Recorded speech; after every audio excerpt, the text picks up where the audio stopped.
साथीहरु नमस्कार। आज चाहिँ हामी सोर्टबाट फोटा कसरी पासपोर्ट साइजको फोटा कसरी निकाल्ने भनेर आज सिक्न गइरहेका छौं। सुरुमा हामी सोर्ट खोल्ने, त्यसपछि हामी सुरुमा अब पेज मिलाउनु पर्छ। पेजको साइजमा जाने,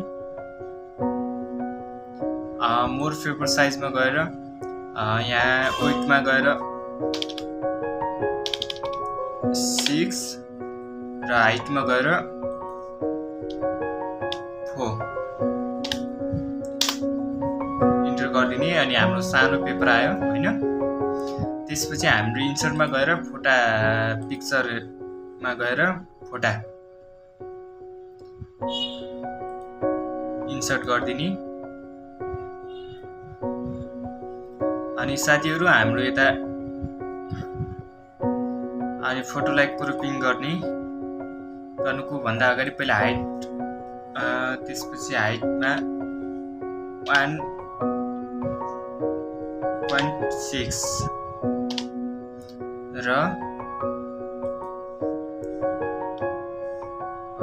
त्यसपछि वेटमा 1.29 गरिदिने।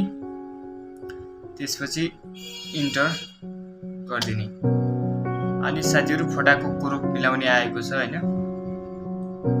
पासपोर्ट साइजको फोटा निकाल्दै छौं नि त हामीले।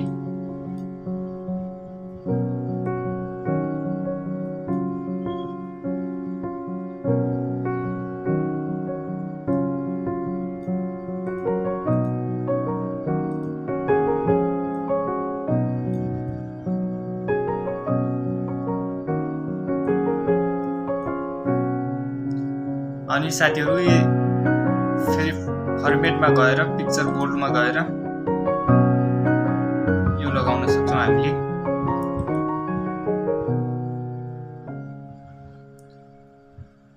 त्यसपछि हामीले किबोर्डको माध्यममा यो फोटो यताउता सर्ने भएको छैन।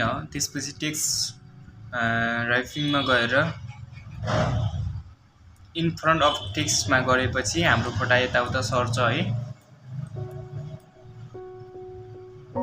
त्यसपछि साथीहरु हामीले फोटा कतिवटा निकाल्ने हो। अब त्यसको लागि हामीले कन्ट्रोलसँग फोटाहरु अनि सार्न सक्छौं। कन्ट्रोल थिचेर यसलाई कपी भइहाल्छ हैन। अनि सबैजनालाई सबै फोटालाई सिलेक्ट गर्ने, गरेपछि हामीले तलतिर कपी गर्दाखेरि साथीहरु कन्ट्रोल थिच्ने